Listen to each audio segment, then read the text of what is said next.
Dear ICAN participants, welcome to this series of short tutorial videos which have been designed to facilitate your experience at ICAN events. In today's video, we will be covering the scheduling of meetings in the ICAN scheduling platform. We will first look at the different types of meetings that can be scheduled, how to schedule each one of them, and in the end, we'll include some useful tips for focal points.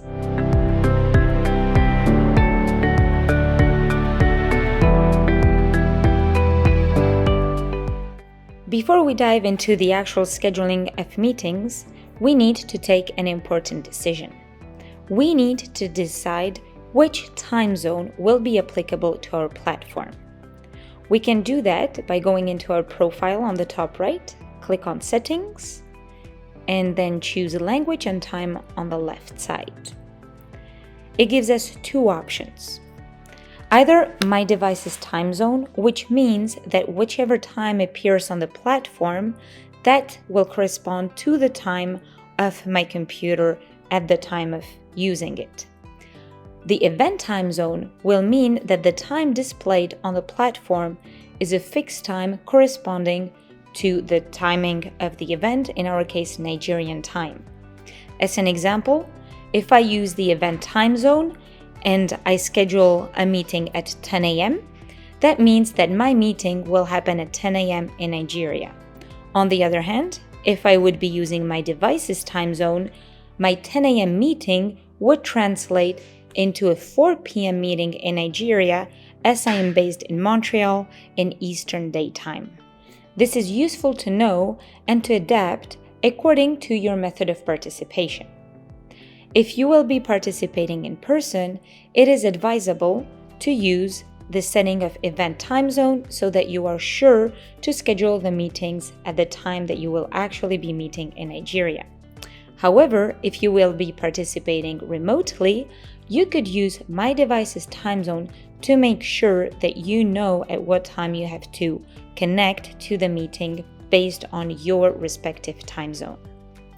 Once you have done your selection, you do not need to save and you can return to the Home tab.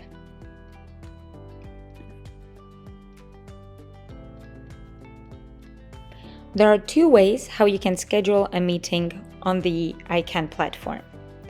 The first option is through this first card, which invites you to view your full schedule, and you can click on Schedule a Meeting. This leads you to your full schedule, which means it displays sessions that are common to everyone and meetings that you have scheduled for yourself or for your delegation. On the top right, you will see a button that says Schedule an Appointment. The second option, how to schedule a meeting, is through the focal point calendar view. You can access this from the home page as well by clicking on this card. When you click on the card, it will lead you to a new tab with a PDF where a calendar link is assigned to each focal point. Please note that each focal point has a designated calendar link, which is accessible only by that person. That means that you, as the focal point for a certain state, are able to access only your link and are not able to access other focal points' links, and vice versa. So let's say I'm the focal point and I would go in here and click on my link. This will lead you to this calendar view. The calendar view you may be more familiar with as we have used it last year. You can zoom in or zoom out. You can change how many days you want to display on the calendar. And here you can also create an appointment. The point of interest is that here you can actually toggle between the time zone of the event and your device's time zone. There are 4 different types of meetings that can be scheduled on the ICAN platform. The first one are B2B meetings, business-to-business meetings, between focal points, members of delegation, industry representatives, or sponsors. Then there are informal meetings that can be scheduled between and among all participants. There is also the possibility of having a personal time booked in your calendar if you want to make sure that no one else books you at that particular time. And finally, negotiation meetings, which are really at the core of our event. Negotiation meetings can be scheduled only among and by focal points, which means that only focal point from state A can schedule a negotiation with a focal point from state B, or alternatively also with a focal point from state C and D if it is more than a bilateral meeting. But it is important to note that members of delegation will not see this option on the platform to schedule a negotiation.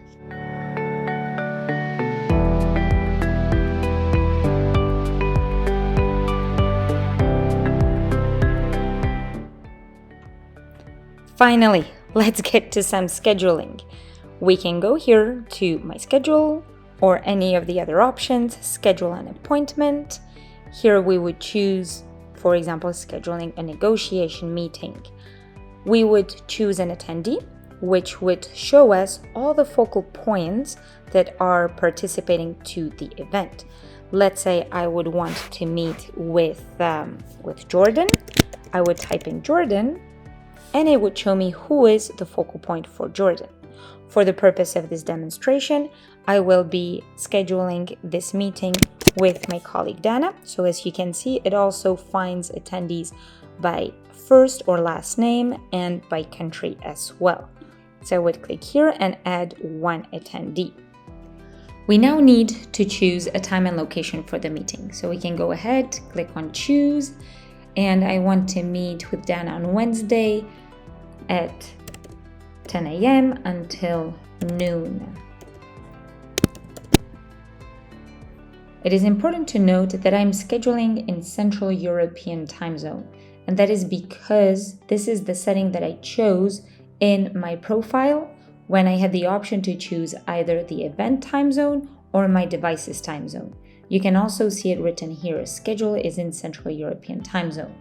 If I had chosen my device's time zone, it would say schedule is in EDT, Eastern Daytime, as I'm based in Montreal. So now that this is set up, the system tells me that I do not have any conflict in my calendar, and Dana is also available. We can go ahead and choose a location. Since I know that both of our delegations are in person, I will need to choose a location out of the locations that are available. If only one of our delegations was in person, the other one virtual, I would still need to choose a location.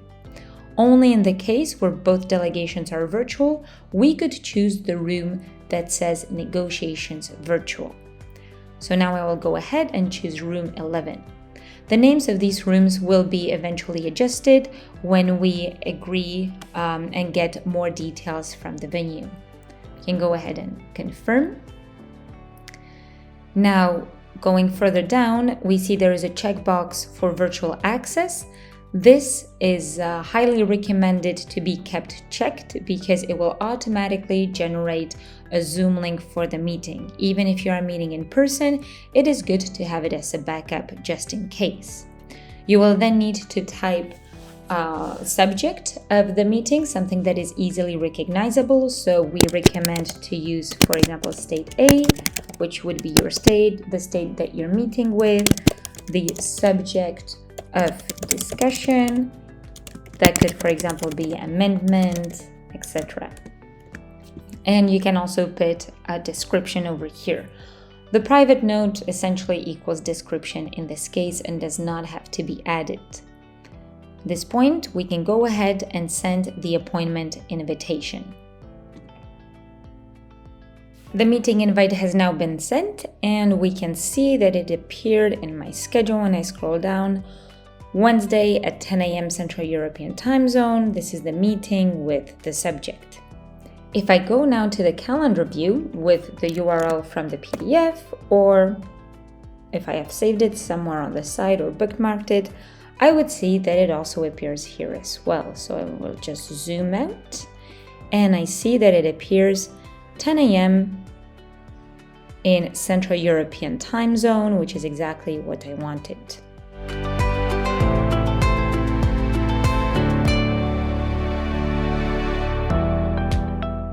Now let's see it from the other side. if you are the focal point who has received an invitation to participate in a meeting. You will firstly receive an email that will look like this. It will say hello and your name, who is inviting you to the meeting, at what time, what is the subject, and the location of the meeting. If you want to accept or refuse that invitation, you would click on this link, which leads you to the platform. On the platform, it will show under your full schedule, which you can access either through here or again from the homepage. And you will see that here there are 2 appointments or 2 invitations that are pending. The first one I can see was sent by Dana to me because her name figures first, and it says pending, which means that I have not responded to that invitation.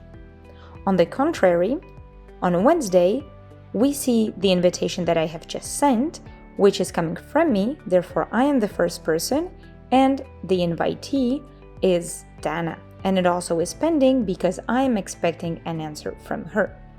So I can go into the invitation that was sent to me, click on this, and it will show me that I'm actually available at that time, but my status is currently as pending. I can either accept, decline, or propose a new time. Let's say in this case, I will accept this meeting. So we can go ahead and accept. Now we see that this meeting has turned green and it now says confirmed, meaning I have accepted the invitation.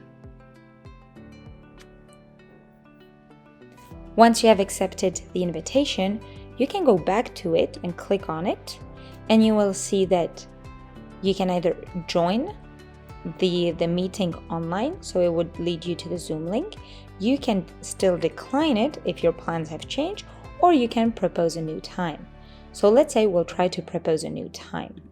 We'd go in and we can choose another day. So for example, Thursday. You will notice that it keeps the same duration of the meeting as was originally requested. So instead of on Monday, I would prefer to meet on Thursday from 10 to 11 a.m. And I will also choose a location, and I can send it off and propose a new time. Now it has changed and it shows that the invitation is pending because Dana needs to accept the new time. It will also show that my status is still pending. I have not accepted or declined, but I have proposed a new time.